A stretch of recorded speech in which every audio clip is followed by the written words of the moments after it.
আসসালামু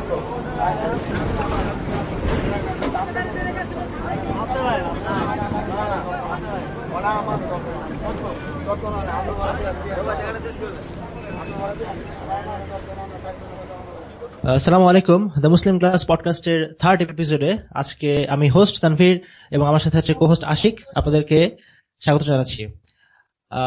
আমাদের আজকের এপিসোডের টপিক হচ্ছে মিউজিক, আর আমাদের আজকের গেস্ট হচ্ছে আসিফ আদনান। আসিফ আদনান, কি অবস্থা? আলহামদুলিল্লাহ ভালো, তোমার কি অবস্থা? এই তো আলহামদুলিল্লাহ ভালো। আর আমাদের সাথে আজকে মাহবুব ভাইও আছেন।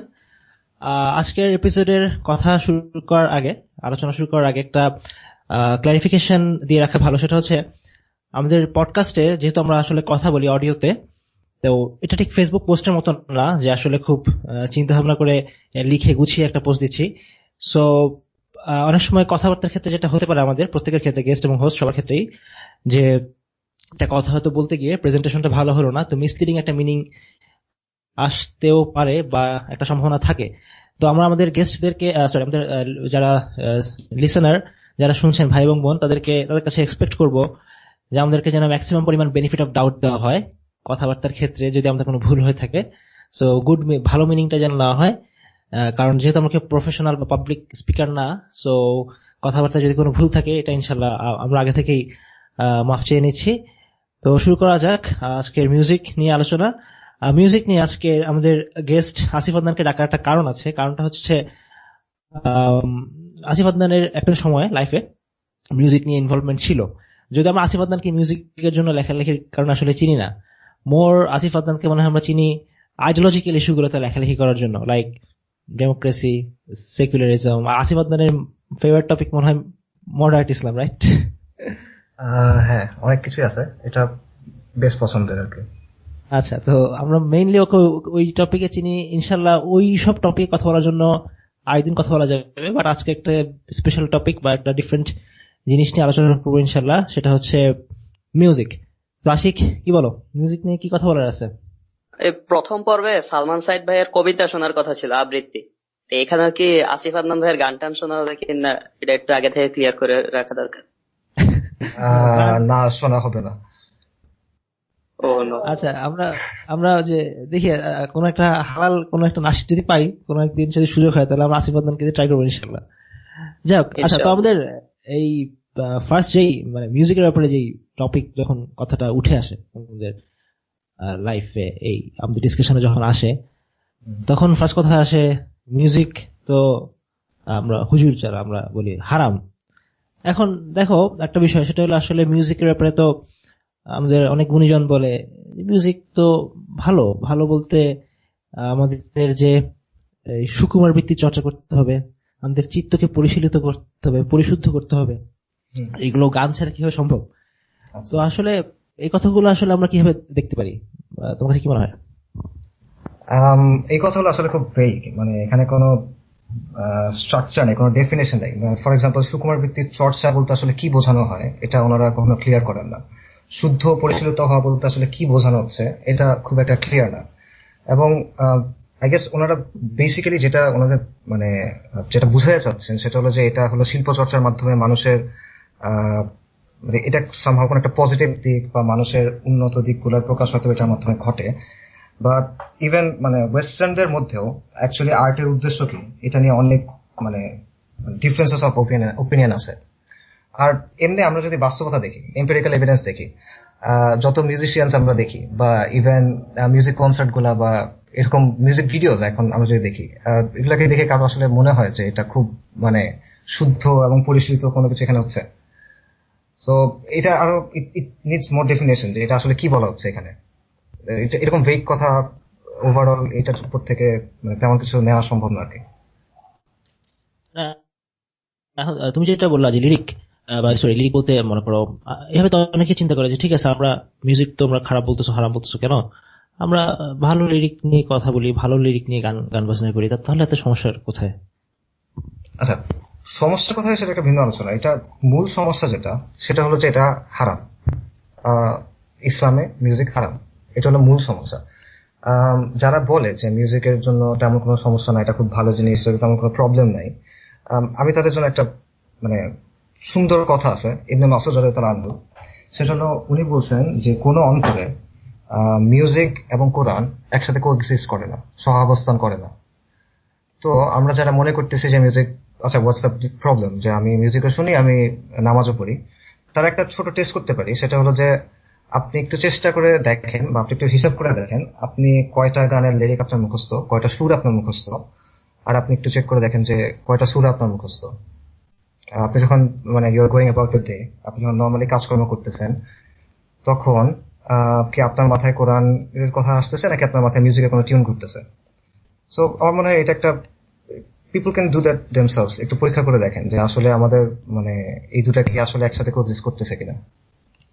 না, এখন তুমি যে বলতো একটা কথা, মানে প্রথমে বললা যে মিউজিক জিনিসটা হারাম। হ্যাঁ, আচ্ছা কোরআনে কি কোথায় মানে পরিষ্কার করে বলছে যে হারাম, মিউজিক হারাম? আমি কোরআন সার্চ করে এরকম মনে করো গান শব্দটা পাই নাই হবে। হ্যাঁ, অনেকে বলে যে মিউজিক হারাম, এই কথাটা তো কোরআনে নাই। এখন এই যে কথাগুলো আমরা আসলে একটা অভিযোগ আসে যে আমরা যারা মোল্লা হুজুর তারা কথাগুলো কোথেকে বলে, কোরআনে তো এই কথাটা নাই। আসলে এটা কি বিষয়টা? আচ্ছা, এটা বিষয়টা হলো যে এটা হ্যাঁ অনেক মানুষের ধরনের কথাটা বলে যে কোরআনের তো কোনো এখানে এরকম কিছু নাই। বাট প্রথমে আমাদের আসলে দেখতে হবে কোরআন থেকে আমরা আন্ডারস্ট্যান্ডিংটা কিভাবে নিব, ইসলামের ব্যাপারে ইন জেনারেল ইসলামের ব্যাপারে আসলে আমরা কিভাবে কোনো আন্ডারস্ট্যান্ডিং নিব। এটা কি এমন যে আমি কোরআনের বাংলা অনুবাদ পড়লাম বা ইংলিশ অনুবাদ পড়লাম, তারপর আমি ডুয়েটার্স অফ তাফসির করলাম, নিজের ইচ্ছা মতো একটা ব্যাখ্যা নিলাম, তারপর বললাম যে এটা হলো কোরআনের অবস্থান? বিকজ এরকম যদি আমরা মানে এই অ্যাপ্রোচ যদি হয়, তাহলে দুনিয়ার সবাই কোরআন এভাবে ইউজ করে। খ্রিস্টানরা করে, ইহুদিরা করে, কাদিয়ানিরা করে, শিয়া করে, এই যে নুসাইরি বাশার মুশরিক সেও ইউজ করে, সেভাবে ইউজ করে। বাট ইসলামের একটা নির্দিষ্ট নিয়ম আছে কিভাবে যে কোনো বিষয়কে অ্যাপ্রোচ করতে হবে, এবং সেটার প্রথম জিনিস হলো আমাদের কোরআন দেখতে হবে, সুন্নাহ দেখতে হবে, এবং আমাদের দেখতে হবে সালাফুস সালিহিন ব্যাপারগুলো কিভাবে বুঝছিলেন। এবং এটা একটা হোলসাম মানে প্রসেস। আমি জাস্ট আইসোলেশনে একটা জিনিস বিচ্ছিন্ন ভাবে নিয়ে বললাম যে আচ্ছা এখানে এটা ছিল না, সো এটা হয়তো বা হালাল বা এরকম কিছু একটা। সো আমাদের ওইভাবে আসলে দেখা উচিত যে সাহাবাদের রাদিয়াল্লাহু আনহুম আজমাইন ওনাদের এই ব্যাপারে পজিশন কি ছিল, ইমামদের এই ব্যাপারে পজিশন কি, এইভাবে আমাদের অ্যাপ্রোচ করা উচিত। এটা জাস্ট এমন না যে আমি গান শব্দটা আছে কি নাই এটার উপর দিয়ে করবো। আচ্ছা মাহবুব ভাই, আপনি মানে আপনি শুনছেন না মাঝখানে একবার একটা কথা আসছিল, এটা কি শাহরিয়ার কবির নাকি মুনতাসির মামুন বলছিল বোধহয়, যে কোরআনের কোথায় লেখা আছে ব্লাসফেমি শাস্তি নিয়ে, ব্লাসফেমি শাস্তি নিয়ে তো কোরআনে কোনো কথা নাই। আপনি শুনছেন নাকি বিষয়টা? শুনছিলেন? না, এটা তো খেয়াল নেই। আচ্ছা, না ব্লাসফেমি নাকি হোমোসেক্সুয়ালিটি সামথিং এ ধরনের ব্লাসফেমির বিষয়টাই আমি পড়ছিলাম একটা জায়গায় আর কি, যে সে বলছিল পড়ছিলাম এই আর্গুমেন্ট গুলা আসলে কেন আসে যে কোরআনে নাই? তো আসলে কোরআনকে তাহলে আমাদের মানে কিভাবে বোঝা উচিত? কারণ কোরআনে যদি একটা কথা না থাকে তাহলে আমরা কথাটা কোথা থেকে পাচ্ছি, আমাদের আসলে সোর্স কি? এটা নিয়ে একটা ডিবেট বা আজকাল আসে। এইটাকে আমাদের আসলে কোন অ্যাপ্রোচ থেকে ডিল করা উচিত যদি বলি? ব্যাপারটা তো আসিফ যেভাবে বললো যে একটা স্পেসিফিক স্ট্রাকচার আছে। ইনফ্যাক্ট হাদিস বা হাদিসও কার কাছ থেকে নেবো, বা তাফসির বা কোন তাফসিরও ফলো করবো? কারণ মাজার পূজারী, শিয়া, মুসাইরি, কাদিয়ানি এরা সবাই তো কোরআন মনে করে যে, ইনফ্যাক্ট আহলে কোরআন সবাই বলে আমরা কোরআনের অনুসারী। এই আমাদের একটা বাংলাদেশের মিউজিশিয়ান আছে যে কি জানি বলে, ফাইসা গেছি কি জানি একটা যে ই করতো না মিউজিক, হায়দার হোসেন। সো উনি একবার চ্যালেঞ্জ দিয়ে বলছিল যে কোরআন থেকে যদি কেউ আমাকে দেখাতে পারে যে মিউজিক হারাম, তাহলে আমি মিউজিক ছেড়ে দেবো। এখন কোরআনের সূরা লুকমানে তো আয়াত নাম্বার 6 লেখা আছে, এক শ্রেণীর লোক আছে যারা মানুষকে আল্লাহর পথ থেকে গোমরাহ করার উদ্দেশ্যে অবান্তর কথাবার্তা সংগ্রহ করে, মানে ইছাড়া লাহওয়াল হাদিসি। সো এই অবান্তর কথা, এটা নিয়ে একটা জোকস আছে, আমি শেষ করে আমি বলতেছি আপনাকে, বলেন। সো এই অবান্তর কথাবার্তা আমরা জানি যে পূর্ববর্তী জেনারেশন মানে প্রথম জেনারেশন গুলা ওনারা মিউজিক মানে মিউজিক হিসেবে বুঝতেন। এখন এই অবান্তর কথাবার্তা এই যারা মানে অন্যভাবে ইন্টারপ্রেট করতে চায়, অনেকভাবে ইন্টারপ্রেট করতে পারবে। এই জন্য বলতেছে আর কি কোরআনে নাই। এখন এই যারা আরেকটা মানে মজার বিষয় হলো, যারা বলে যে কোরআনে কোথাও নাই, অ্যাজ ইফ এরা কোরআন খুবই মানে। কোরআন যদি অন্যান্য জিনিসও মানতো, এই জিনিসটা কিন্তু অটোমেটিক্যালি মানতো। ফার্স্ট অফ অল ওরা আসলে কোরআনকে অতটা মানে ডেইলি লাইফে নিজের লাইফ মানেও না। সো ওদের কাছ থেকে এই কথাটা শোনা যে আমরা কোরআনে স্ট্রেট ফরওয়ার্ড যদি থাকে তখন মানবো, এই ব্যাপারটা আসলে ফার্স্ট প্রেমিসেই ভুল আসলে। না, আপনি যে কোরআন একটা কথা বললেন না, হ্যাঁ, এটা ইন্টারেস্টিং, কারণ ওই যে ওখানে কথাটা ওয়ার্ডটা হচ্ছে হাদিস। হ্যাঁ, এখন যারা কোরআনীয় তারা বলে এই যে দেখো এখানে তো বলছে হাদিস, তাহলে এখানে বলছে হাদিস হচ্ছে অবান্তর, হাদিস তো এই দিয়ে তারা অ্যাকচুয়ালি হাদিসকে ইয়ে করে, এটা ওদের ফার্স্ট দলিল, তাই নাকি? আমি যেটা জানি। হ্যাঁ হ্যাঁ, জানেন না এটা? শুনি মানে ওখানে ওয়ার্ডটা আছে হাদিস। হাদিস বলতে আমাদের আসলে হ্যাঁ শারী পার্সপেক্টিভ থেকে হাদিস বলতে আমরা বুঝতেছি রাসূলুল্লাহ সাল্লাল্লাহু আলাইহি ওয়াসাল্লামের অ্যাকশন এবং সেইংস গুলা। তারা এটাকে ইন্টারপ্রেট করতে হবে যে হাদিস দেখো, এই যে তোমরা বলো হাদিস, হাদিস কথাটা আছে ইসলাম লোক মানে, তো এটা হচ্ছে ফাও, এটা নেওয়া যাবে না। এটা একটা আরেকটা বিষয় আছে আমার কাছে মনে হয়, এটা মনে হয় একটা ক্লাসিক্যাল কোন একটা ডিসকাশনের মধ্যে ছিল আর কি, যে কোন এক লোক এরকম বলছিল, আপনি যেটা বললেন যে কোরআন থেকে দেখান তো এটা হারাম, তখন উনি বলছেন হ্যাঁ আমি দেখাচ্ছি তোমার কোরআন থেকে হারাম। তো কোরআন আল্লাহ তাআলা বলছে আল্লাহ এবং রাসূলকে মানো, তো আল্লাহ রাসূল সাল্লাল্লাহু আলাইহি ওয়াসাল্লাম যদি আমরা মানতে যাই তো অন্যান্য হাদিসগুলো চলে আসে। হাদিস থেকে আসলে মোর এক্সপ্লিসিটলি আই থিঙ্ক গানের বিষয়ে হাদিসগুলা মোর এক্সপ্লিসিট, কোরআনে হয়তো এক্সপ্লিসিট না কিন্তু এক্সপ্লিসিট ভাবে আসছে মনে হাদিস, আই থিঙ্ক, আমি এটাই জানি আর কি। তো আচ্ছা ধরলাম এখন একটা বিষয়, ঠিক আছে কোরআন গান বাজনা করা হারাম, এখন ন্যাচারালি একটা বিষয় আসে যে গান বাজনা ছাড়া তার লাইফ থাকলোটা কি, আমাদের লাইফে কি বিনোদন বলে কিছু থাকবে না? আচ্ছা, বেসিক্যালি মানুষ যখন এখন এন্টারটেনমেন্টের কথা বলে, বিনোদনের কথা বলে বা এন্টারটেনমেন্টের কথা বলে, তারা স্পেসিফিক কিছু জিনিসের কথা বোঝায়। তারা ফর এক্সাম্পল তারা মিউজিকের কথা বোঝায়, মুভির কথা বোঝায়, টিভি, এই ধরনের কিছু একটা। মানে অ্যাকচুয়ালি বিনোদন মানে কি? বিনোদন মানে হলো যে সামথিং যেটা আমাকে আনন্দ দেয়। তো এটা তো গান থেকে পেতে হবে বা সিনেমা দেখে দেখতে হবে এমন তো কোনো কথা নাই। মানুষ অনেকভাবে আনন্দ পাইতে পারে। ফর এক্সাম্পল আমার কাছে আমার বাচ্চার সাথে সময় কাটাতে এটা আনন্দজনক লাগতে পারে, আমার বন্ধুদের সাথে সময় কাটাতে আনন্দ লাগতে পারে, ঘুরতে গেলে সেটা আনন্দ লাগতে পারে। এখন এটা একটা ভিন্ন ডিসকাশন যে আমরা আসলে কিভাবে এন্টারটেনমেন্ট পাবো, কিন্তু পয়েন্টটা হলো যে আমার ফর এক্সাম্পল একটা মানুষ ইসলাম বোঝার আগে বা একটা মানুষ হয়তো কাফির ছিল বা সে আগে এটা নিয়ে চিন্তা করে নাই, তারপর সে হঠাৎ শুনলো যে মিউজিক হারাম। এই অবস্থায় আমার আসলে অ্যাপ্রোচটা কি হওয়া উচিত? আমার অ্যাপ্রোচ কি এটা হওয়া উচিত যে সামহাও আমি এখন ইসলামের এমন ভাবে ব্যাখ্যা করবো যাতে এটার মধ্যে আমি মিউজিককে ঢুকাতে পারি, নাকি আমার অ্যাকচুয়ালি দেখা উচিত যে কোনটা স্ট্রঙ্গার ওপিনিয়ন বা আমার আসলে কি করা উচিত? এবং এমনি দেখেন মানে অনেক কিছু আছে যেটা কখনো আপনি হালাল অল্টারনেটিভ পাবেন না, যেটা এন্টারটেইনিং। ফর এক্সাম্পল জিনা মাস্ট বি ভেরি এন্টারটেইনিং, এবং drug use is very entertaining. মানে সায়েন্টিফিক্যালি কেমিক্যালি কখনো কোনো কিছু হেরোইন ইউজ বা কোকেন ইউজের মতো এন্টারটেইনিং হবে না, আনন্দজনক হবে না। এখন আমি কি এটার একটা হালাল অল্টারনেটিভ খুলবো? মানে আমাকে তো কেউ দায়িত্ব দেয় নাই যে এগুলো সবকিছুর হালাল অল্টারনেটিভ আমার লাগবে। এন্টারটেইনমেন্ট বা আনন্দ বা কোয়ালিটি টাইম স্পেন্ডিং এটার অন্যান্য অনেক উপায় থাকতে পারে।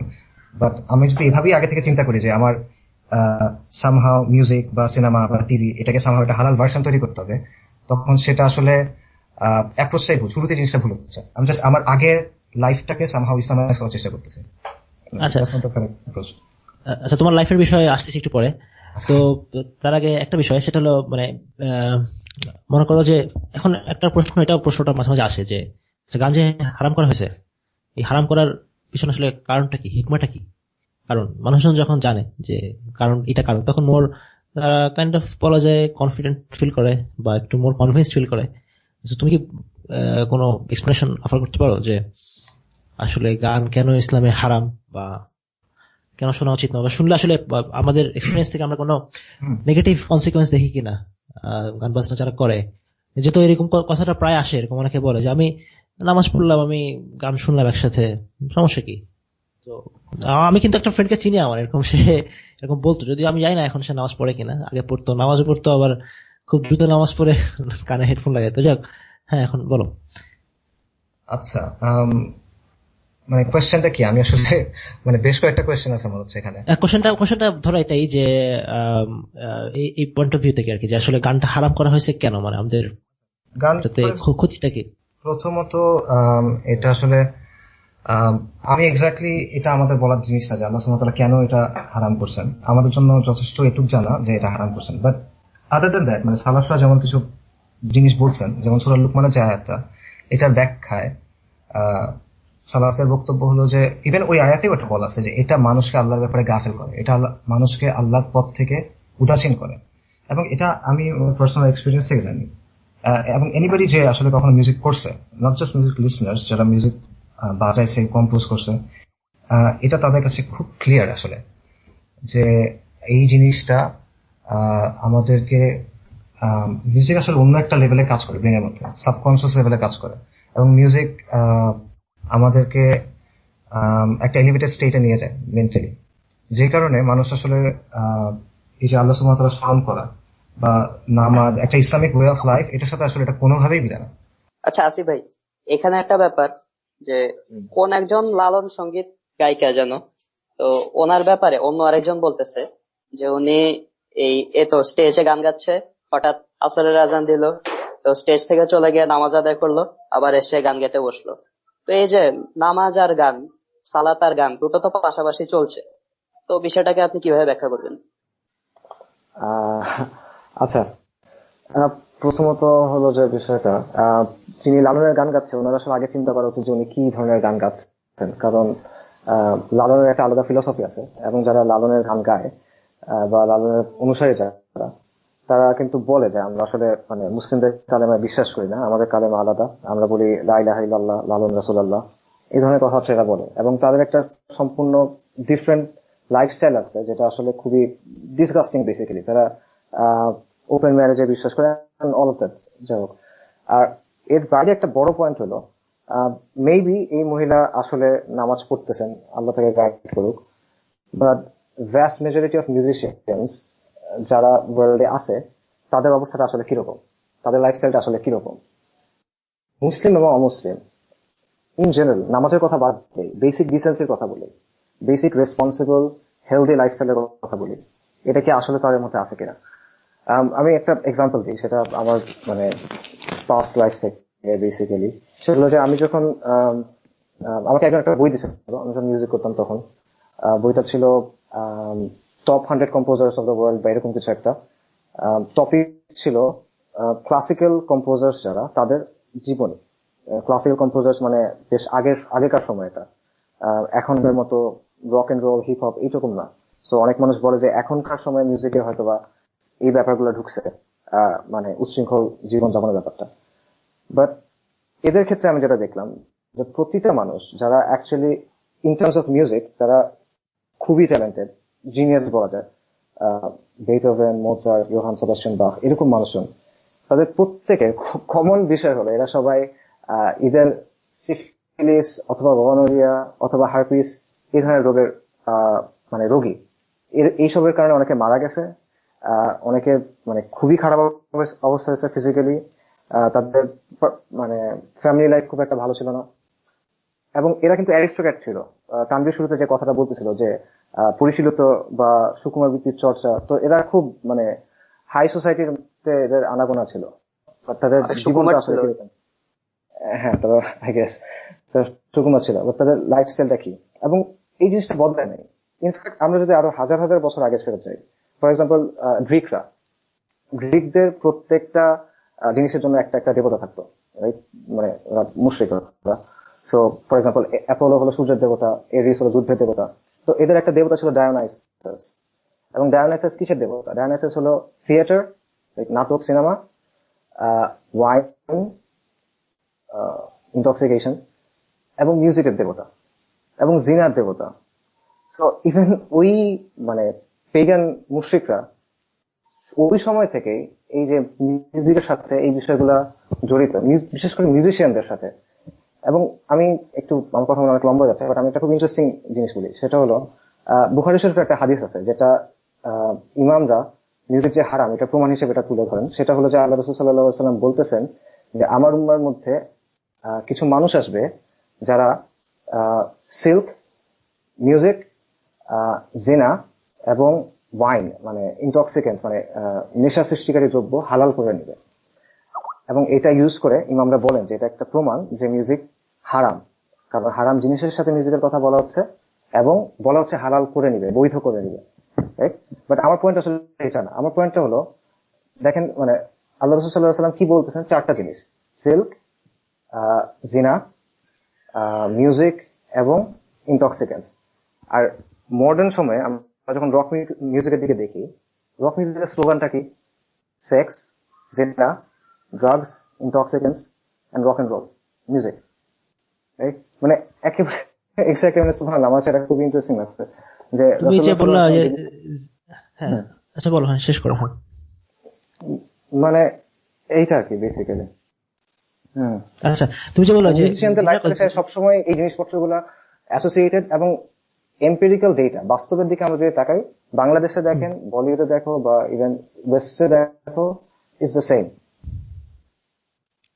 হ্যাঁ, এই যে ইয়ের বিষয়টা, যে জিনা বা সেক্সের যে বিষয়টা তুমি বললা, এটা কিন্তু নতুন না। অনেকে মনে করে যে এখনকার লিরিক গুলা মোর এক্সপ্লিসিট। এটা সত্যি যে এখনকার লিরিক গুলা মোর এক্সপ্লিসিট, মোর ভায়োলেন্ট, এটা ঠিক। কিন্তু ক্লাসিক্যাল স্কলাররা গান শব্দটা একটা নামই দিয়েছিল রুকিয়াতুজ জিনা।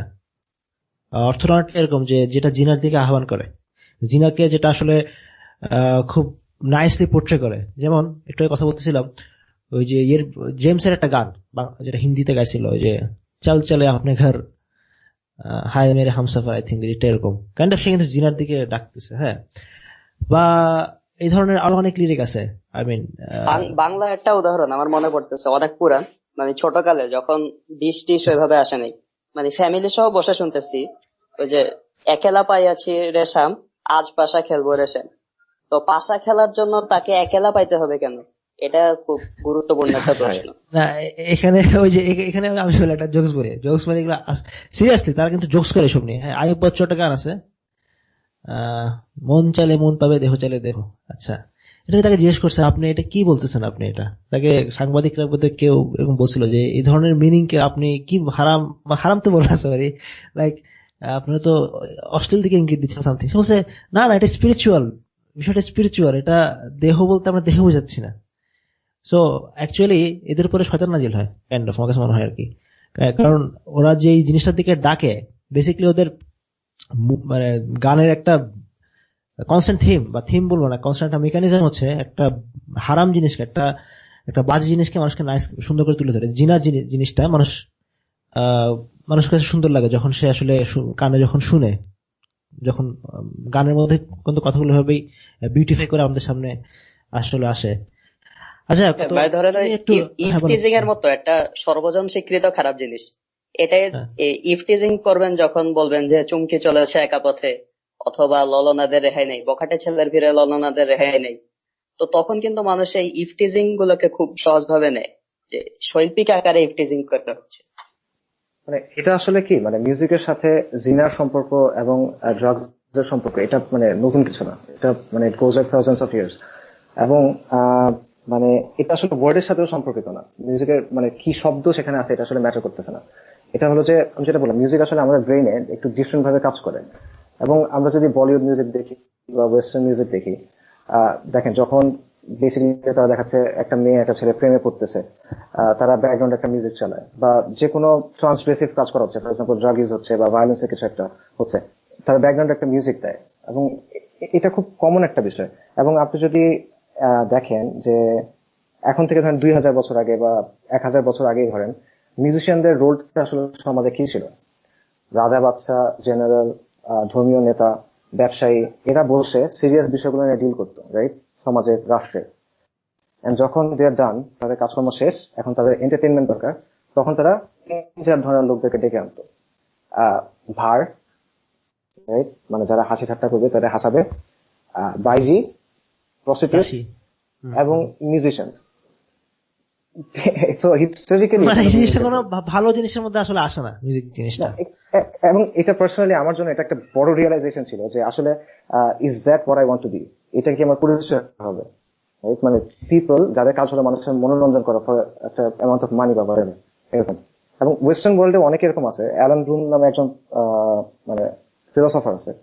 উনি একটা কথা বলছেন যে মডার্ন মিউজিক, এটা আসলে মডার্ন মিউজিক না, সব মিউজিক ক্ষেত্রে প্রযোজ্য, এটা লিরিকটা আসলে ম্যাটার করে না, the beat itself, the tune itself, এটার মানে দ্য টোনালিটিটা ইটসেলফ, এটা সেক্সুয়াল। এবং আপনি আসলে দেখবেন অনেক ধরনের মিউজিক আছে এখন যেগুলো আসলে মানে সেখানে কোনো লিরিক নাই, যেমন ডাবস্টেপ একটা জনরা আছে, এরকম আরো কিছু আছে যেখানে তেমন কোনো লিরিক নাই, ইটস জাস্ট বিটস। বাট এই কনসার্ট গুলা বা এই সাউন্ড গুলো আপনি শোনেন, এটা ক্লিয়ারলি বোঝা যায় যে জিনিসটা এটা ট্রান্সগ্রেসিভ, এটা এমন কিছু দিকে আপনাকে ডাকতেছে বা আহ্বান করতেছে যেটা সামথিং গুড। এই যে এই কথাটাই আসলে আমি থিঙ্ক কোরআন থেকে স্কলার ভাই বুঝতে পারছে যে শয়তান, আল্লাহ তাআলা কোরআনে শয়তানকে বলছিল যে তুমি যাকে পারো তাকে সেন্সলেসনেস এর দিকে ডাকো বাই ইউর ভয়েস। সূরা বনী ইসরাঈল আছে। আচ্ছা হ্যাঁ, আচ্ছা তুমি যেটা বললা যে মিউজিশিয়ান, তুমি তো ফর্মার মিউজিশিয়ান, যদি বলি তোমার এক্সপেরিয়েন্স থেকে দেখো, যদি বলতে যে আসলে মিউজিকের ইনফ্লুয়েন্সটা আসলে কেমন, একটা মিউজিশিয়ান লাইফটা আসলে কেমন হয়, বা তার আসলে ব্যাড ইম্প্যাক্ট গুলো কোথায় তার লাইফে, বা হাউ সে তার লাইফ করে, মিউজিকের সাথে রিলেশনটা আসলে কোন পর্যায়ে পর্যন্ত যায়? মানে ইম্প্যাক্টটা ইন জেনারেল ভালো না। আমি যেটা বললাম যে এই এখন থেকে শত শত বছর আগে যারা ক্লাসিক্যাল মিউজিশিয়ান তাদের লাইফেও এটা ভালো ছিল না, এবং একটা কমন প্যাটার্ন। তাদের ফ্যামিলি লাইফ ভালো হয় না, তাদের পার্সোনাল লাইফে আমরা যেটা মানে বেসিক্যালি লাম্পট্য থাকে, রাইট? এটা এখনো sex, drugs and rock and roll, right? এবং তারা একটা প্রাউড, দ্যাটস দ্য সবচেয়ে খারাপ জিনিস মডার্ন মিউজিকে, যেটা যে তারা এটা গ্লোরিফাই করে। কারণ মানুষ আর সবকিছুর চাইতে বেশি, বিশেষ করে টিনেজার্স, তারা মানে ফিল্ম স্টারদের চাইতেও বেশি they look up to musicians. এবং মিউজিশিয়ানদের পার্সোনাল লাইফ দেখো, মানে ইভেন একদম এখন থেকে 50-60 বছর আগে থেকে যারা এলভিস প্রেসলি এবং the Beatles, rolling Stones, even অন্য পরে যারা আসছে জিমি হেনড্রিক্স এবং রিসেন্ট যারা, এটা সবার কমন প্যাটার্ন। এবং একটা সম্ভবত একজন অস্ট্রেলিয়ান সাইকোলজিস্ট, আই গেস, উনি একটা পরীক্ষা করছেন, মানে সরি একটা মানে জরিপ আর কি। সেখানে দেখা গেছে মিউজিশিয়ান হোমিসাইড রেট, মানে তাদের খুন করা এবং সুইসাইড করা এবং অ্যাক্সিডেন্টাল ডেথ এর রেট সাধারণ মানুষের চাইতে অনেক বেশি। অ্যাক্সিডেন্টাল ডেথ এখানে অর্থ হলো যে ড্রাগ ইউজ করার কারণে মৃত্যু। আচ্ছা, এই যে সুইসাইড কথাটা বললা কদিন আগে, যে তোমার লিঙ্কিন পার্কের ভোকাল, রাইট, যে চার্লস ব্যাংকন, সে সুইসাইড করলো, বা এই ধরনের কেস আসে। তো আমি এই বিষয়টা থেকে একটু বুঝতে চাই যে একটা মিউজিশিয়ান, লিঙ্কিন পার্কের মিউজিশিয়ান তো অনেক বড়, জেনারেলি তারা কিন্তু সোসাইটিতে অনেক অ্যাপ্রিসিয়েটেড, অনেক পপুলারিটি আছে, টাকা পয়সা তো আছে ডেফিনেটলি। এই যে লাইফ, মানে আই থিঙ্ক তারা যেটা চায় তাদের সবই পাওয়ার মতো একটা আছে, ইভেন একটা মেয়ে চাইলে মেয়েও পাবে। আই মিন তাদের জন্য তো অনেকে পাগল। এরপরও তারা আসলে সুইসাইড বা এই ধরনের এর দিকে যায়, মানে ড্রাগের সাথে একটা ফ্রাস্ট্রেশনের রিলেশন আছে, রাইট? কাইন্ড অফ ফ্রাস্ট্রেশনের সাথে, মানে আই থিঙ্ক ড্রাগ এবং সুইসাইড দুইটাকে আমরা ফ্রাস্ট্রেশনের সাথে রিলেট করতে পারি। এই ধরনের একটা বিষয় থেকে এগুলো আসে। তোমার কাছে কি মনে হয় আসলে এই লাইফ স্টাইল সবকিছু থাকার পরেও কেন আসলে সবকিছু নাই, এরকম কেন হয়? এটা আসলে মানে মিউজিশিয়ানদের লাইফস্টাইলটা, মানে যারা রিয়েলি গিভ ইনটু ইট, তারা এটা একটা এক্সট্রিম হেডেনিজমের লাইফ, এক্সট্রিম ভোগবাদের একটা life. They get everything basically, মানে ড্রাগস, উইমেন, টাকা পয়সা। এবং এর চাইতে বড় কথা হলো যে মানে এই যারা মানে আসলে কখনো প্লে করছে কনসার্টে বা এরকম সময়, মানে এটা একটা ট্রিমেন্ডাস রাশ, মানে অ্যাড্রিনালিন, ডোপামিন, মানে ট্রিমেন্ডাস রাশ। এটা ইলেকট্রিফাইং আসলে, সত্য কথা এটা। বাট প্রবলেমটা হলো মানুষ আসলে এগুলা দিয়ে দীর্ঘ সময় চলতে পারে না। মানে আমি যদি এগুলো সব পাই, মানে আমি I have all the drugs I need, I have all the women I need, but এটাও যথেষ্ট মানুষের বেঁচে থাকার জন্য যথেষ্ট মোটিভেশন দেওয়ার জন্য। যারা এই সময়ে এই করছে, সুইসাইড করছে, এরকম যারা আছে, ফর এক্সাম্পল অডিও স্লেভার আছে, এরকম অনেকেই আছে, এবং যারা অনেক ড্রাগ ইউজের কারণে মারা গেছে, জিম মরিসন আছে, জিমি হেনড্রিক্স, কার্ট কোবেইন, এরা এক্সট্রিমলি সাকসেসফুল ছিল। বাট এরকম লাইফস্টাইল একটা সময়ের পরে মানে মানে মানুষ আসলে নাম হয়ে যায়। মানে এটা তখন আর কোনো মানে লাইফে কোনো মিনিং থাকে না। মানে day in and day out সে ড্রাগ ইউজ করতেছে, এরকম লাইফ ইউজ করছে। একটা মোমেন্টারি রাশ আছে, একটা সাময়িক সময়ের জন্য একটা আনন্দ আছে, যেটা অলমোস্ট শারীরিক একটা আনন্দ। বাট তারপরে মানে এটা একটা মানুষের জীবনটা আসলে এটা না, এবং এটা সবাই বোঝে। হয়তোবা সে আর্টিকুলেট করতে পারে না, সে হয়তোবা বুঝায় লিখতে পারবে না, বা নিজেকেও হয়তো বুঝাতে পারবে না, বাট ভেতরে ভেতরে সেটা রিয়েলাইজ করে যে এটা আসলে মানে আমার লাইফটা মিনিংলেস। এবং এই কারণে এই জিনিসপত্র হয়, দে গেট রিয়েলি ডিপ্রেসড, তারা খুবই বিচ্ছিন্ন থাকে। মোস্ট পিপল, তাদের আসলে কোনো মানে পার্সোনাল রিলেশনশিপ থাকতে না নিজের ফ্যামিলি মেম্বারদের সাথে। সো কিছুই থাকে না লাইফে, জাস্ট একটা কনস্ট্যান্ট পারসুট অফ প্লেজার, এবং দিস ইজ নট এনাফ বেঁচে থাকার জন্য। আচ্ছা, এই যে তাহলে যদি এটাই তাদের লাইফ স্টাইল রিয়েলিটি হয় আসলে, তাহলে আমাদের ছেলেপেলেদের মধ্যে, ইয়াং জেনারেশনের মধ্যে এই জিনিসটার প্রতি একটা ক্রেজ কাজ করে। আই মিন মিউজিশিয়ান হবে, গিটারিস্ট হবে, ব্যান্ড বানাবে, এই ক্রেজটা কেন কাজ করে, বা আসলে এটার যদি ক্রেজ কাজ করে থাকে অ্যাকচুয়ালি এটার ইয়েটা কি, আই মিন কিউর কি? ক্রেজ কাজ করে কারণ বিষয়টা অনেক গ্ল্যামারাইজ ভাবে উপস্থাপন করা হয় এবং বিষয়টা অ্যাকচুয়ালি অনেক গ্ল্যামারাস, এটা হলো বাস্তবতা। হ্যাঁ, মেয়ে পটাতে কাজে লাগে আর কি। মেয়ে পড়তে কাজে লাগে অবশ্যই। এই যে এটা বললেন না, এই যে মনে করেন যে আপনি যা চিন্তা করেন যে আপনি ভার্সিটি ক্যাম্পাসে গিটার নিয়ে চোখ বন্ধ করে বাজাইতেছেন, হ্যাঁ, মানে everyone will look at you, everyone, আপনি যত আগলি হন, রাইট? আমার মনে হয় এটা একটা সাইকোলজি আছে। যাই হোক, আসিফ বলো। হ্যাঁ, না, এটা অবশ্যই একটা সত্য কথা। এবং মানে মিউজিক মানে আমাদের ব্রেইনও মিউজিক এফেক্ট করে। মিউজিক আমাদের ব্রেইনে ডোপামিন রিলিজ করে। ডোপামিন হলো ওই নিউরোট্রান্সমিটার যেটার জন্য আমাদের আনন্দের অনুভূতি হয়। সো এটা অবশ্যই আছে। আর এটা আমাদের সামনে সবসময় গ্ল্যামারাস হিসেবে উপস্থাপন করা হয়। Musicians get money, they get women, they get drugs. তো একটা মানুষ যার মধ্যে নৈতিকতার একটা শক্ত স্ট্যান্ডার্ড নাই, একটা মূল্যবোধ শক্ত স্ট্যান্ডার্ড যাকে পরিবার সমাজ দিচ্ছে না, সে এটা দেখে কি ভাববে না যেটা আমি চাই? টাকা পয়সা, গাড়ি বাড়ি, মেয়ে সব আছে, কেন চাইবো না? কাজ কিছু না, আমি জাস্ট গান বাজাবো, ইটস ফান। আপনি সকাল না আসলে দুপুর 12টার সময় উঠবেন, লাইক ড্রাগ ইউজ করবেন, বাজাইতে যাবেন, বাজায় বাসায় আসবেন, আবার ড্রাগ ইউজ করবেন, গান শুনতেছেন, আড্ডা দিচ্ছেন, ঘুমাইতেছেন 4টা-5টার সময়, আবার উঠতেছেন, repeat.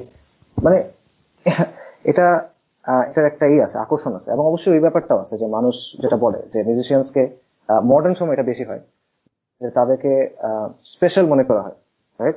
I use to think that. এবং আমার সাথে যারা বাজাইতো, আমি যাদেরকে চিনতাম, সবার মধ্যে এটা ছিল যে হ্যাঁ, আমরা স্পেশাল বিকজ আমরা মিউজিশিয়ান, আমরা এমন কিছু করতে পারি যেটা অন্যরা করতে পারে না। সো এই জিনিসটা থাকে যে ইউর সামওয়ান স্পেশাল। এবং এই ওভারঅল লাইফস্টাইলটা, এটা আমরা উৎসাহিত করি, আমাদের বাবা মারা উৎসাহিত করে, আমাদের সমাজ উৎসাহিত করে যে হ্যাঁ, ও তো গান বাজনা করে। তো বাচ্চারা কেন চাইবে না?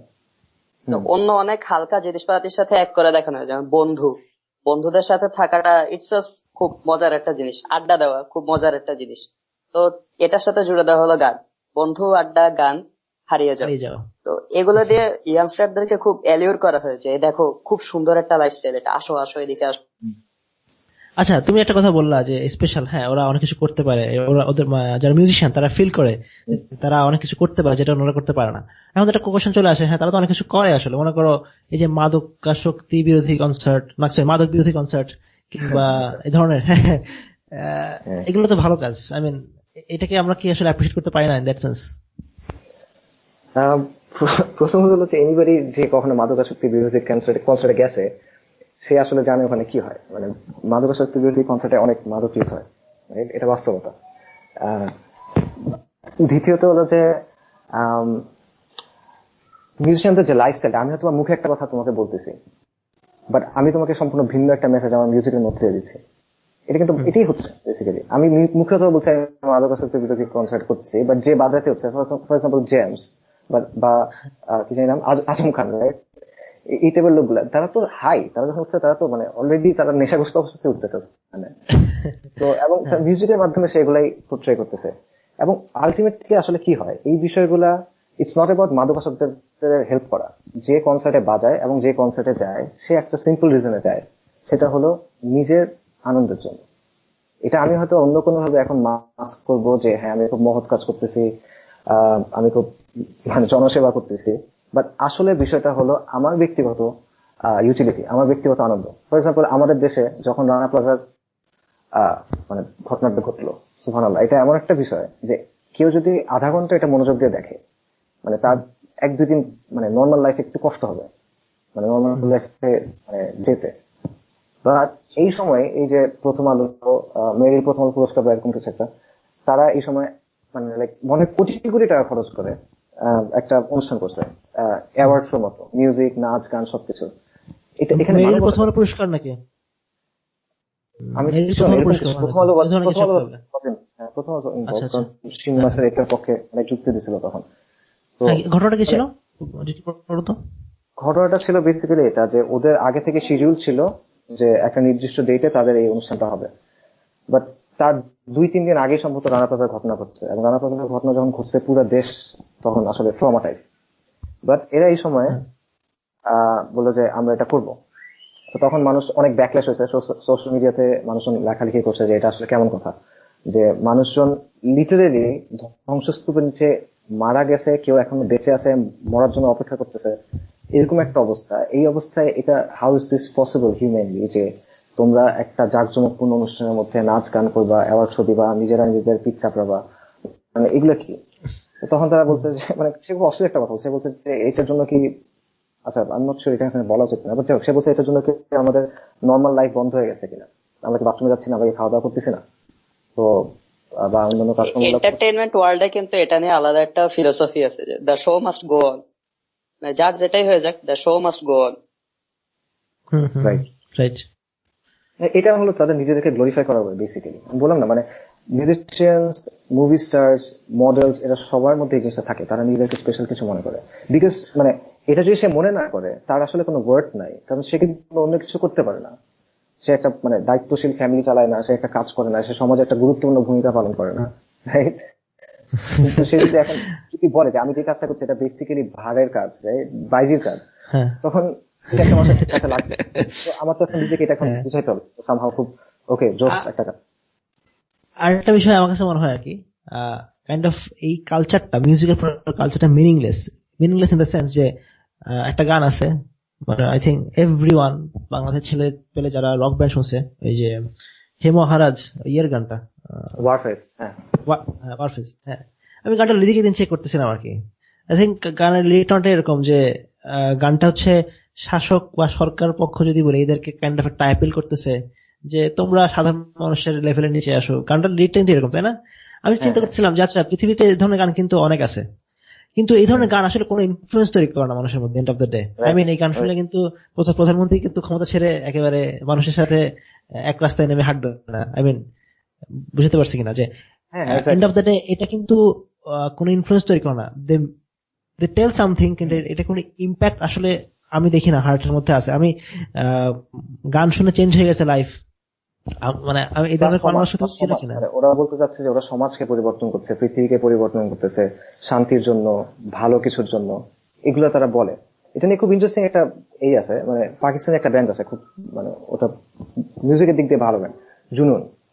তো সেই ব্যান্ডের যে ভোকাল ছিল আলী তো সে বলছিল যে আমরা যখন মিউজিক করতেছিলাম আমাদের একটা চিন্তা ভাবনা ছিল যে মানে আমরা কাউন্টার কালচার, আমরা সোসাইটিকে চেঞ্জ করতেছি, আমরা taking society to a new direction, একটা গুড ডিরেকশন, এটা। বাট কিছুক্ষণ পরে আমরা বুঝলাম যে উই আর বিং প্লেড, মানে এটা আসলে কিছু হচ্ছে না। এবং এটা আসলে বাস্তবতা। 1960s এর সময় যখন বেসিক্যালি রক মিউজিক এক্সপ্লোর করলো ওয়ার্ল্ডে, hippie generation and all that, rock and রোলের সময়টা, ওই সময়ও তারা আসলে বলতো যে আমাদের এটা কাজ হলো যে শান্তি, ভালোবাসা, গিভ পিস এ চান্স, রাইট, এই ধরনের কথাবার্তা। কিন্তু এটা আসলে কি হয়েছে এখন, পৃথিবীর কোন জায়গায় এই যে জেনোসাইড হচ্ছে, মানুষ মারা যাচ্ছে, এগুলো মিউজিক দিয়ে থামানো গেছে?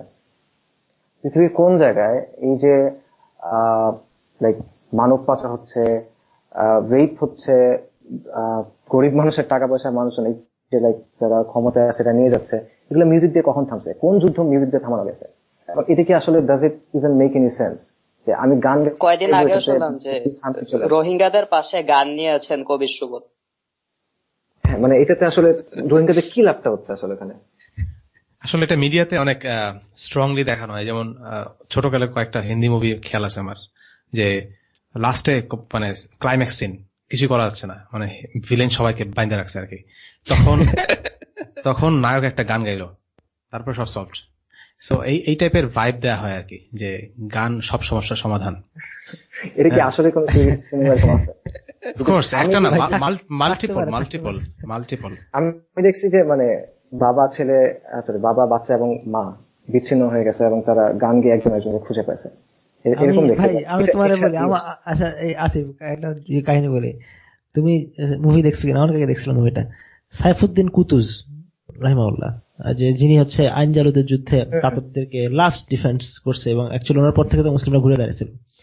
ওনাকে একটা মুভি আছে, গানে ওই মাহবুব ভাই বলতে জন্য মনে করছে, মানে যেটা হয় এই ধরনের লিজেন্ডারি ফিগার যেগুলো আছে, সে সুলতান মাহমুদ বিন সুলতান কুতুজ, ওনার নাম কি বললাম, সরি, সাইফুদ্দিন সাইফুদ্দিন কুতুস, সরি, হ্যাঁ। তারপরে হচ্ছে যে টার্কিশ সুলাইমান খলিফা, হ্যাঁ, সুলতান সুলাইমান, এই ফিগার গুলাকে কিন্তু ওই যে প্রেম টেম দিয়ে অনেক করে দেখায়। এটা আমরা ফার্স্ট পর্বে আলোচনা করছিলাম। এই যে সাইফুদ্দিন কুতুস, ওনাকে নিয়ে একটা মুভি দেখছিলাম বহুত আগে। এটা ওনার নাকি ছোটবেলায় একটা প্রেমিকা ছিল, নাউজুবিল্লাহ। ওই সেম মিশর আর শাম, মানে মিশরে গান গাচ্ছে, শাম থেকে বোধহয় চলে আসছে গার্লফ্রেন্ড, এই ধরনের। আচ্ছা, আমি ডিফারেন্ট টপিক একটু মাহবুব ভাইকে জিজ্ঞেস করি এবার। মাহবুব ভাই যেহেতু এর ব্যাপারটা বলতেছিলেন, যে একটা কথা এখন আমরা অনেকে শুনি, যে অনেকে বলে, বিভিন্ন ডকুমেন্টারি তো দেখায় যে স্যাটান ওয়ার্শিপিং, যেটা শয়তানের পূজার সাথে মিউজিকের খুব ক্লোজ একটা রিলেশন আছে। এই ব্যাপারটা আপনি বলতে পারবেন আসলে? লিরিক ট্রিক নিয়ে যেহেতু আপনার আইডিয়া আছে। না, আমার মনে হয় আসিফের চেয়ে ভালো বলতে পারবে, সিন্স রক ব্যান্ড বা এই টাইপের মধ্যে ছিল। কারণ যে ম্যাডোনার কথা আসে, আয়রন ম্যাডনের কথা আসে, এই যে এরা আসলে মানে এরা নাকি স্যাটান ওয়ার্শিপার, বা এদের লিরিকের মধ্যে কথাগুলো থাকে, আসলে কথাটা কতটুকু ঠিক, বা আসলে এটা এগুলি যেগুলি আছে ইন্টারনেটে রিউমার্ড বা আসে, যে এই ম্যাডোনা ইসরায়েলে গিয়ে ওদের একটা সিক্রেট গ্রুপ আছে কাব্বালা, ওই গ্রুপের সদস্য বা শয়তানের পূজা করে। মানে সিমিলারলি যে আরো ইউএস এর কিছু মেয়ে গায়িকা আছে, ক্রিস্টিনা অ্যাগুলেরা, বা এরা সবাই নাকি নিজেদের ফেম ধরে রাখার জন্য বা কনসিস্টেন্ট রাখার জন্য এই ব্ল্যাক ম্যাজিক করে, শয়তানের পূজা করে। এসব বিভিন্ন প্রচলিত আছে, বাট এগুলি মনে হয় একটা কি বলে দলিলের মতো কথাবার্তা না আসলে। এখানে আসলে অনেক সার্কামস্ট্যান্সিয়াল এভিডেন্স আছে, কংক্রিট এভিডেন্স কিছু কম, বাট এটা আসলে সত্য কথা। মানে একটা সেন্সে সত্য হলো, কিছু মিউজিশিয়ানস আছে যারা ওভারটলি এটা বলে যে আমরা সেটান ওয়ার্শিপ করি, বা আমরা ব্ল্যাক ম্যাজিক ওয়ার্শিপ করি। অনেক বিশেষ করে মেটাল ব্যান্ডের মধ্যে এটা খুব বেশি ওপেনলি তারা বলে। The type of music I use to play, এখানে তারা ওপেনলি এটা বলে, এবং তাদের গানের লিরিকে, তাদের স্টেজ শোতে, তাদের ভিডিওতে তারা ওপেনলি বলে। খুব ফেমাস কিছু রক ব্যান্ডস আছে, যেমন lead Zeppelin, black Sabbath, iron maiden অতটা না, বাট এরকম আরো অনেক ব্যান্ড আছে, মার্সিফুল ফেট, এরকম অনেক ব্যান্ড আছে। তারা ওপেনলি দুজন মানুষের কথা বলে যারা তাদেরকে খুব ব্যাপকভাবে ইনফ্লুয়েন্স করছে। এর মধ্যে একজন হলো অ্যালিস্টার ক্রাউলি, এবং অন্যজন হলো অ্যান্টন গাদি। এখন এই দুজন হলো মডার্ন সেইটানিজমের দুইজন মানে মাথা, অ্যালিস্টার ক্রাউলি এবং অ্যান্টন গাদি। হ্যাঁ, এবং তারা নতুন ভাবে বেসিক্যালি এটা প্রমোট করছে। এবং 70s এবং 60s এর রক মিউজিকের যে কালচার, এটা কমপ্লিটলি অ্যালিস্টার ক্রাউলির উপরে বেস, অ্যালিস্টার ক্রাউলির টিচিং এর উপরে বেস। যেমন ইভেন এখনো, যেমন আমরা একটা জিনিস এখন শুনি যে YOLO, right, you only live once. তারপর আমরা শুনি যে just do it, do what you want, love what you do, right. এগুলো এক্স্যাক্টলি অ্যালিস্টার ক্রাউলির কথা। সে বলছে যে এভাবে একটা মানুষ গডে পরিণত হয়, যে তুমি তোমার নিজের যেটা পছন্দ তুমি সেটাই করবা, এটাই মানব জীবনের উদ্দেশ্য। এবং অবভিয়াসলি এই জিনিসটা শয়তানের খুবই পছন্দের কথা। তো এরকম অনেক কিছুই আছে। এবং আরেকটা বিষয় হলো, একটা হলো ওভারটলি মানুষ যখন মানে ওপেনলি বলতেছে আমরা সেটান ওয়ার্শিপ করি, হিপ হপের মধ্যে এটা আছে। আরেকটা হলো আরেকটু সাটেল ব্যাপারটা, সেটা হলো ফর এক্সাম্পল 60s বা 70s দিকে মিউজিক্যাল লিরিক হয়তো বা এই নিয়ে পিস বা আই গেস অ্যালেগরিক্যাল অনেক কিছু নিয়ে। বাট আপনি যদি এখনের মিউজিক গুলো দেখেন, ম্যাক্সিমাম কি নিয়ে আসলে কথা বলতেছে? এই সেম জিনিস, ড্রাগ ইউজ, আমার টাকা পয়সা আছে, জিনা, গ্যাংস্টার্স, এই ধরনের জিনিসপত্রগুলো। তো ফ্রম অ্যান ইসলামিক পার্সপেক্টিভ এগুলো কিন্তু সব বেসিক্যালি কি শয়তানি, তাই না? তো এই জিনিসটা হচ্ছে। আমি শুনছিলাম এই সুইডেন না ফিনল্যান্ডের একটা ব্যান্ড আছে যারা কনসার্ট করার আগে ফার্স্টে করে একটা ছাগল জবাই দেয়, সবাই জবাই দিয়ে রক্তটা স্টেজে ফার্স্টে করে ছড়াই দেয়, তার উপর কনসার্ট করে। এরকম আসলে আপনি অনেক ঘটনা আছে। ইনফ্যাক্ট অনেক বড় বড় কিছু মিউজিশিয়ানদের ব্যাপারে এরকম কিছু তারা নিজেরা স্বীকার করছে। আমি শিওর এখানে আসলে কত relevant. For example Bob Dylan, right, একটা মডার্ন রিদম এন্ড ব্লুজ মিউজিকের যিনি সবচেয়ে বড় যে মিউজিশিয়ান ছিল, রবার্ট জনসন, তার ব্যাপারে একটা কথা প্রচলিত আছে। সে নিজে এটা বলছে, সে প্রথমে তেমন কিছু বাজাতে পারতো না, তারপর সে বের হয়ে গেছে, তারপর সে একটা জায়গায় গেছে, একটা ক্রস রোডস, রাইট, ওইখানে সে ডেভিলের সাথে দেখা হয়েছে, তার নিজের বক্তব্য এটা। এবং ডেভিল তাকে পাওয়ার দিছে মিউজিক বাজানোর, মানে খুব ভালো মিউজিশিয়ান হওয়ার। এবং যারা তাকে আগে চিনতো তারা বলতেছিল যে সে যখন বাজাইতো আমরা শুনতে পারতাম না, তো বাজে ছিল, বাট সে 6 মাস পর ফেরত আসছে এবং সে যা বাজাচ্ছে আমরা বিশ্বাস করতে পারছি না এটা সম্ভব। তো এইটা হলো যে ক্রস রোডস এর স্টোরিটা। তো বব ডিলান তাকে 60 মিনিটস একটা ইন্টারভিউতে জিজ্ঞেস করা হয়েছিল যে আপনি এতদিন ধরে মিউজিক করতেছেন, অলমোস্ট সম্ভবত 60 বছর এখন, এটা এখনো কেন করতেছেন? তখন সে বলছে এটা মানে এটা হলো যে আমার চুক্তির অংশ। আপনারা এটা দেখতে পারেন, ইউটিউবে আছে, সে লিটারালি বলছে আমার চুক্তির অংশ। তখন বলছে এটা কিসের চুক্তি, কার সাথে চুক্তি? তখন সে বলছে উইথ দ্য চিফ। তখন তাহলে চিফ কে, মানে শুধু আস্ক চিফ কে? তখন সে বলছে যে the chief of this world and the world we cannot see. আচ্ছা, নামটা কি বললা আরেকবার বলো তো? Bob Dylan. Bob Dylan Nobel আচ্ছা, পুরস্কার বব ডিলান তো মারা গেছে কিছুদিন আগে, সেই বব ডিলান। আচ্ছা, আমি এখনো খবর রাখি না মারা গেছে কিনা জানি না, বাট মারা নোবেল প্রাইজ গেছে পাইছে। 2 বছর আগে আই থিংক মারা গেছে। না সরি, হ্যাঁ তুমি ভুল ঠিক বলছো, নোবেল প্রাইজ পাইছে। এবং নোবেল প্রাইজ পাওয়া নিয়ে অনেক ক্রিটিসিজম হয়েছিল, কারণ আই থিংক তার মানে আসলে কোশ্চেনটা আসলে এটা যে সাহিত্যে নোবেল পাইছে, মানে নোবেলের সাথে শান্তির একটা সম্পর্ক আছে না আই থিংক, মানে মানুষের উপকারে আসবে এ ধরনের কোনো কিছু। তখন প্রশ্নটা আসছিল এটা যে একটা লিরিকের জন্য আসলে কি শান্তি আসছে মানুষের সোসাইটি। তুমি সেই কথাটা একটু আগে বললা যে আসলে বব ডিলানের যে গানটা, এটা নিয়ে ক্রিটিসিজম ছিল এটাই যে ও যে গান লিখছে, গান লিখে কি লাভ হয়েছে, এটা থেকে নোবেল দেওয়ার মতো কি উপকার করছে মানুষের? রাইট, ওকে বলা হয়েছে যে আমেরিকান মানে সে ইংলিশ ল্যাঙ্গুয়েজ এবং পোয়েট্রির ক্ষেত্রে নতুন একটা দিগন্তের সূচনা করছে, এরকম কথা। যাই হোক, তো এই বব ডিলান নিজে বলতো যে সে এরকম ক্রস রোডে গেছিল, সে বলতো, এবং সে এরকম আরেকটা ডকুমেন্টারিতে সেটা বলছে।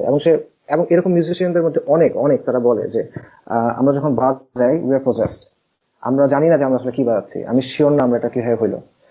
জিমি হেনড্রিক্স, কার্লোস সান্টানার একটা খুব মানে সে খুব অনেক বড় একটা গিটারিস্ট, তার একটা অ্যালবাম আছে সুপারন্যাচুরাল, যারা ইংলিশ গান শুনে বাংলাদেশে মোটামুটি তারা সবাই শোনার কথা একটা গান স্মুথ। তো ওই কার্লোস সান্টানা বলছে এই অ্যালবামটা করার সময় যে আমি মেডিটেট করতাম এন্ড স্পিরিটস আমাকে বলতো যে তোমার জন্য আলাদা একটা মিশন আছে। এন্ড এরকম অনেক ঘটনা আছে। সো একটা হলো যে এটা মানুষের ইচ্ছা যে সে আসলে বিশ্বাস করবে কি করবে না, যে এরা আসলেই সেইটানিক কোন এজেন্ডা নিয়ে কাজ করতেছে কিনা। তবে এটা বাস্তবতা যে তাদের অনেকেই নিজেরা স্বীকার করে যে হ্যাঁ আমরা অকাল্ট প্র্যাকটিসেস যেগুলো ব্ল্যাক ম্যাজিক, কাবালা, সেইটানিজম, আমরা এগুলো বিশ্বাস করি। 2 নম্বর বিষয়টা হলো এটা কোয়াইট ক্লিয়ার এবং এটা প্রমাণিত যে তারা যে আইডিওলজিটা প্রমোট করে এটা টু দ্য মানে এটা এই মডার্ন সেইটানিজমের আইডিওলজির সাথে মিলে যায়। সো এবং 3 নম্বর পয়েন্টটা হলো ইসলামিক পার্সপেক্টিভ থেকে আমরা যখন দেখি তখন আমরা দেখি তারা যেগুলো প্রমোট করতেছে যে বিষয়গুলো, এগুলো আসলে শয়তানি ছাড়া বলার কিছু নাই। আপনারা আসলে কেউ পারবেন না, মানে একটা মানুষ যে প্র্যাকটিসিং তার পক্ষে আসলে সহ্য করা সম্ভব না। আপনার যদি গত 5 বছরে বলিউড টপ চার্ট অথবা হলিউড টপ চার্ট মানে ইংলিশ মিউজিকের বিলবোর্ড টপ চার্ট একদম মানে টপ গানগুলোর ভিডিও দেখার চেষ্টা করেন, আপনি বুঝতে পারবেন যে এটা আসলে জিনিসটা কি। এবং মাথায় রাখবেন যে এই বিষয়গুলো এটার সবচেয়ে বড় কনজিউমার ক্লাস কোনটা? টিনেজার্স। সো একেবারে ইসলামিক পার্সপেক্টিভ থেকে এটা পিওরলি সেইটানিক, ওই অর্থে যে এটা মানুষকে জাহান্নামের দিকে ডাকতেছে, হারামের দিকে ডাকতেছে, শিরকের দিকে ডাকতেছে। সো আচ্ছা, আমি লাস্ট আর 2টা টপিক টাচ করে ইনশাআল্লাহ আজকের পোস্ট শেষ করব। তুমি যেটা বলো লাস্টের কথাটা যে মানুষকে হারামের দিকে জাহান্নামের দিকে ডাকতেছে, তুমি তাদেরকে কি বলবা যারা বলে যে হ্যাঁ আমি শুনি, কি হয়েছে, আমাকে তো এটা আসলে টাচ করে না, আমি তো প্র্যাকটিস করি না, বা আমি তো আসলে খারাপ কাজ করতেছি না, বা আমার কোনো ইনফ্লুয়েন্স না, আমার সাথে শুনে ভালো লাগতেছে, আমি তো এটার মধ্যে যাচ্ছি না। আচ্ছা, আমি তাকে মানে সহজ অ্যান্সারটা হলো আমি তাকে বলবো আপনি তাহলে, যেহেতু এটা একটা বড় বিগ ডিল না, তো আপনি তাহলে 3 মাস বা 6 মাস মিউজিক না শুনে থাকেন, আপনি দেখেন যে আপনার নিজের মধ্যে কোনো পরিবর্তন আসতেছে কিনা। এটা হলো মানে সিম্পল অ্যান্সার। এবং আমার মতে ওই জিনিসটা সবচেয়ে বেস্ট, যেটা ইবনে মাসউদ রাদিয়াল্লাহু আনহু বলছেন যে মিউজিক এবং কোরআন অ্যাকচুয়ালি হার্টের মধ্যে একসাথে থাকে না। ইবনে মাসউদ রাদিয়াল্লাহু আনহু আরেকটা কথা বলছেন, সেটা হলো যে মিউজিক নিফাক মনের মধ্যে বাড়ায় যেভাবে পানি একটা চারা গাছে গ্রো করে। ইবনে তাইমিয়া রাহিমাহুল্লাহ বলছেন যে মিউজিক হলো গিয়ে অন্তরের মত। এবং এগুলো সত্য, আমি একেবারে আমার পার্সোনাল এক্সপিরিয়েন্স থেকে বলছি, এগুলো আসলে সত্য কথা। একই সাথে আমি যদি মিউজিক নিয়ে চিন্তা করি আর আমি যদি স্পিরিচুয়াল বলতে মানে ইসলামের কথা বলছে। আপনি যদি ওটা চেষ্টা করেন, এটা আসলে কখনো এই দুটো একসাথে সহাবস্থান করতে পারে না। হ্যাঁ, শেষ করার অসুবিধা নেই। না বলেন আপনি শেষ। বললাম যে এই ইনফ্লুয়েন্সটা এতই মানে সিভিয়ার যে মানুষ আসলে মৃত্যুর সময় কি চায়, তার কালেমা বা এগুলি অ্যাটলিস্ট দোয়া পরে মরতে। একটা মনে হয় ঘটনা আমাদের কাছে সবাই পরিচিত, যে আরবের কোন মানে একটা সিঙ্গার ছিল কুলসুম, একটা লোক খুব একটা লোক খুব মিউজিক শুনতো, তার ডেথ বেডে সে এই কোরআন বা এগুলির দোয়ার বদলে বলছে যে ওই গান ছাড়তে। সো এই মানুষ আমরা মানে শেষ পর্যন্ত কি চাই, যে এটা কুলসুমের এক্সাম্পলটা দিচ্ছেন আপনি। কুলসুম আসলে আপনি ওই যে আমি শুনতেছিলাম একদিন শেখ নাম কি কামাল মাকি, উনি বলতেছিল উনি একটা ডাক্তার এক্সাম্পল দিচ্ছিল, লাস্ট মুহূর্তে পেশেন্ট মারা যাচ্ছে এই ধরনের আর কি, 40টা কেস দেখছে, 40টার মধ্যে 36টা বা অ্যারাউন্ড 36 বা 32 কেস, প্রত্যেকে এই যে কালেমা পড়তে বলছে, কালেমা পড়তে পারতেছে না বা কালেমা পড়তে চাচ্ছে না বা তার মিউজিক শুনতে যাচ্ছে। অনলি 4 to 8 পিপল তারা মনে হয় প্রপারলি কালেমা পড়ে মারা গেছে।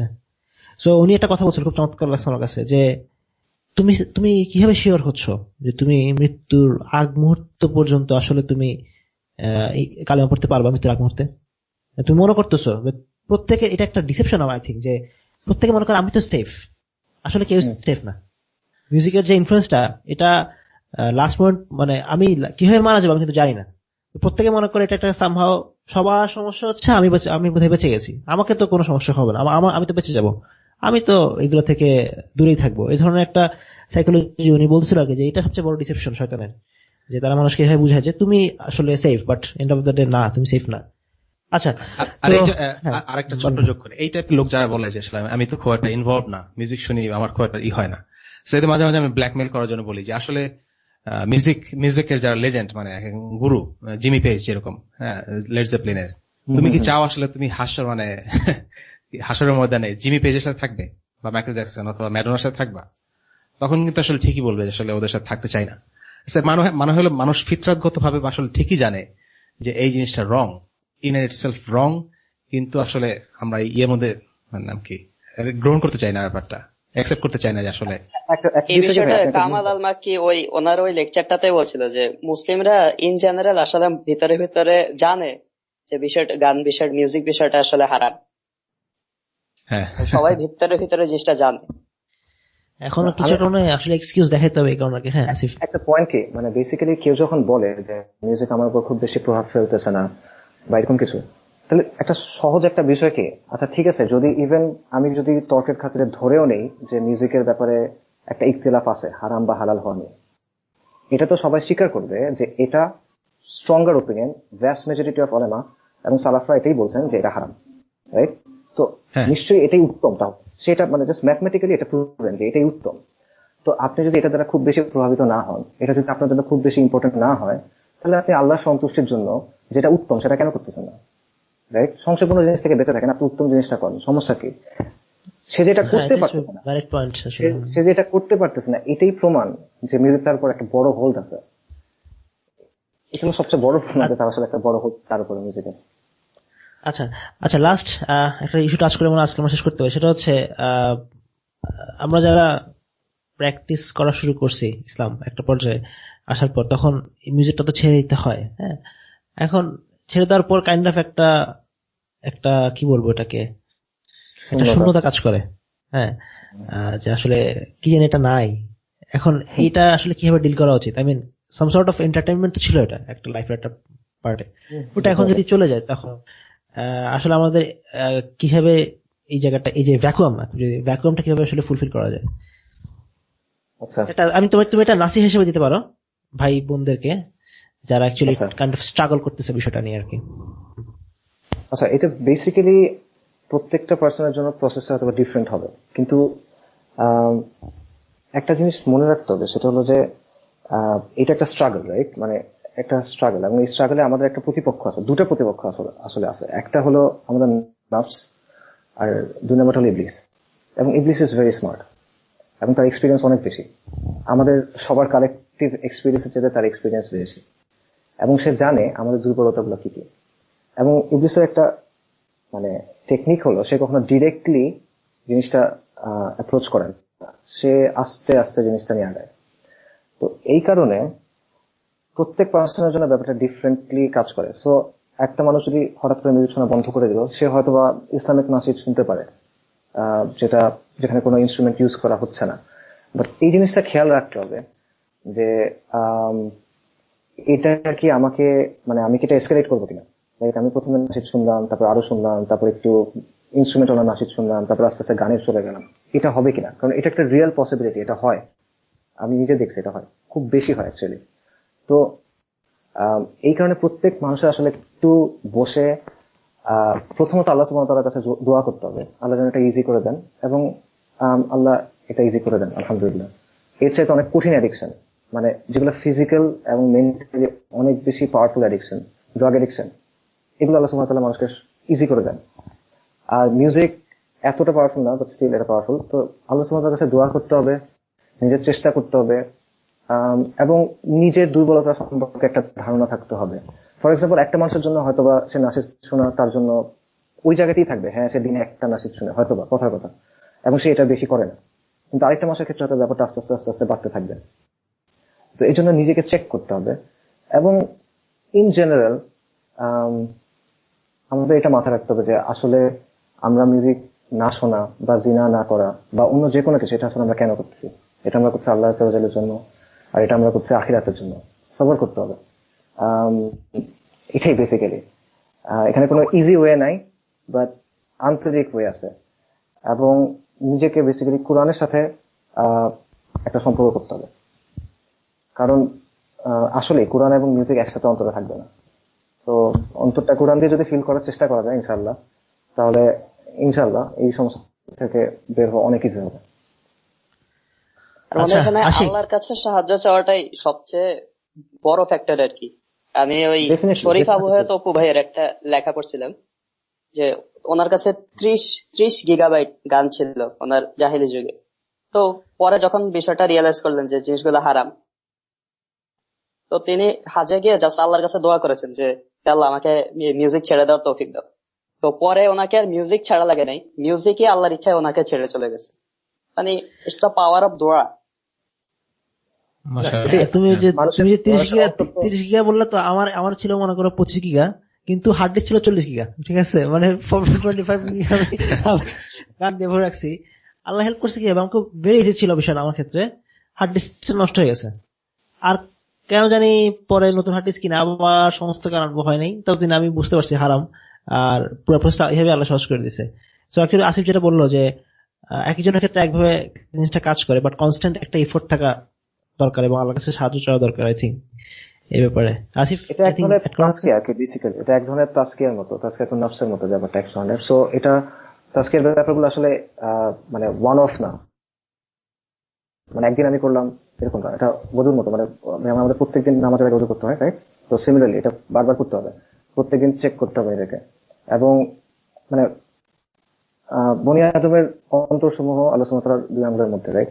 তো আল্লাহ সুবহানাহু ওয়া তাআলা চাইলে আন্তরিক হতে হবে। যে জায়গাটা আসলে সমস্যা, আমাদের সবার যেটা সমস্যা, সেটা হলো আমরা আসলে আন্তরিক কিনা, মানে আমি আসলেই চেষ্টা করতেছি কিনা। আমরা যদি একটু একটু চেষ্টা করি, আল্লাহ সুবহানাহু ওয়া তাআলা অনেক সহজ করে দেন। কিন্তু ফার্স্ট স্টেপটা আমাদের নিতে হবে, অনেস্টলি নিতে হবে, কারণ আল্লাহ সুবহানাহু ওয়া তাআলাকে ট্রিক করার কোনো ওয়ে নেই। তো আমি অন্তরে একটা কিছু রাখলাম আর বাইরে কিছু রাখলাম, এভাবে হবে না। তো আমি যদি অনেস্টলি চেষ্টা করি, ইনশাআল্লাহ তাআলা আল্লাহ সুবহানাহু ওয়া তাআলা অবশ্যই এটা ইজি করে দেবেন। এটা ছাড়া আর কোনো হেল্প নেই, আল্লাহ সুবহানাহু ওয়া তাআলা ছাড়া আসলে আর কোনো হেল্প নেই, আর কোনো ওয়েও নেই ইনশাআল্লাহ। আচ্ছা আশিক, তুমি ওই দিন লাস্ট একটা আমাকে ওই দিন বলতেছিলে একটা কথা, যে আসিফের ব্যাপারে নাকি একটা অভিযোগ আছে, আসিফ নাকি খুবই সিরিয়াস। আসিফ কাজকে পাইছো যেহেতু, সামনে জিজ্ঞেস করে ফেলো কোশ্চেনটা। আপনার ব্যাপারে অভিযোগ আর কি, ওই পপুলার মিথ যে আপনি খুব বদমেজাজি, রাগী, আক্রমণাত্মক মানুষ। তো এরকম মানে মানুষ পাইলে সামনে মাইট টাইট দেন কিনা, যে কারো উপর মাথা গরম হয়ে গেলে? না, আমি মারমুখী ডেফিনেটলি না। তো আমি মানুষ তো আসলে নিজের ব্যাপারে সবচেয়ে বেশি ডিলিউশনে ভোগে। তো এই জন্য আমি দুটো টেস্টিমনি দিই। একটা হলো, এক ভাইয়ের সাথে আমার দেখা ছিল, তো ওনার সাথে যখন দেখা হয়েছে, উনি আমাকে বললো যে ভাই আপনার লেখা পড়ে আমি ভাবছিলাম যে আপনি খুব রাজভারী মানুষ, আপনি তো আসলে এরকম না। তখন আলহামদুলিল্লাহ, বাট রাজভারী কি আমি আসলে জানি না। আচ্ছা, আর সেকেন্ডটা হলো আমার ওয়াইফের টেস্টিমনি। সো এটা ক্যারিজ এ মানে মানে লট অফ ওয়েট, কারণ হ্যাঁ, এটা আমরা খুব সিরিয়াসলি নিব এটা। হাদিস আছে এটা যে the best of you is the one best to his family, right? So ওনার বক্তব্য হলো যে আমি আসলে যতটুকু সিরিয়াস মনে হয় অতটুকু সিরিয়াস বা বেশি, বাট আমি মারমুখী না, মানে মারমুখী বা এরকম কিছু না। আর আক্রমণাত্মক কিনা এটা আসলে এটা তো আসলে মানে রিলেটিভ একটা ইস্যু, আপেক্ষিক, এটা জানি না। আচ্ছা, এটা আমরা সামনাসামনি বসে একদিন আসিফের সাথে ঝগড়া করলে দেখা যাবে যে আসিফ আসলে কিরকম আচরণ করে আমাদের সাথে। ইখতিলাফ করতে হবে কিছুদিন। আচ্ছা, তাহলে আজকের মতো এই পর্ব এখানে শেষ। ইনশাআল্লাহ আবার দেখা হবে। যাওয়ার আগে আমাদের ওয়েবসাইট এবং ফেসবুক পেজের অ্যাড্রেস দিয়ে যাচ্ছি। আমাদের ওয়েবসাইট হচ্ছে www.themuslimglass.com। ওয়েবসাইটটা এখন আন্ডার কনস্ট্রাকশনে আছে, কিছুদিন পর লাইভ হবে ইনশাআল্লাহ। আর আমাদের ফেসবুক পেজ হচ্ছে www.facebook.com/themuslimglass। আমাদের লিসেনার ভাই এবং বোন যারা আছেন তারা লাইক, কমেন্ট, শেয়ার দিয়ে অ্যাক্টিভ থাকবেন ইনশাআল্লাহ। ইনশাআল্লাহ আবার দেখা হবে নেক্সট পর্বে। আসসালামু আলাইকুম ওয়া রাহমাতুল্লাহি ওয়া বারাকাতুহু।